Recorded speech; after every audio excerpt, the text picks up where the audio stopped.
For 6 months now, the United Kingdom has had 2 new state-of-the-art facilities for female inmates, known as the Bella Centre in Dundee and the Lilia Centre in Glasgow. Part of the Scottish Prison Service's trauma-informed strategy for women, these 2 centres provide an environment designed to promote independent living and nurture confidence in its occupants. But new figures show these centres are far from being filled to capacity, leaving campaigners frustrated and concerned. This new strategy was devised after the closing of Corn Vale, a notorious women's correctional facility, and the opening of Stirling that was supposed to replace it. While Bella and Lilia's have the capacity to house a maximum of 5% of Scotland's women population in prison, many are concerned with the low occupancy rates these districts have seen over the past 6 months. Things only peaked at 54% at Lilia Centre in April, and Bella Centre has had an occupancy rate of only 50% in May.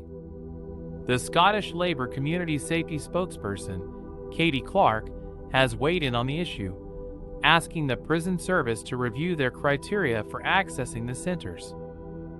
This is to ensure that more inmates are able to take advantage of the state-of-the-art facilities and services Bella and Lilia's have to offer in order to reintegrate them into society.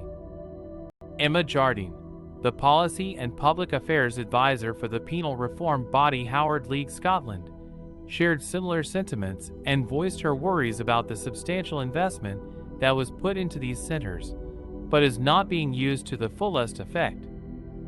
In defending the occupancy levels, a spokesperson from the Scottish Prison Service argued that those housed in the centres must meet strict eligibility criteria in order to be considered. He highlighted that it would take some time to see full results, and that 32 individuals have already been taken in by the new facilities. This whole situation is certainly concerning to those who have been campaigning for better treating female inmates, especially given the prison's £16 million investment into the community custody units. In spite of the encouraging response the Scottish Prison Service provided, campaigners are still cautious and are keeping a close eye on the issue.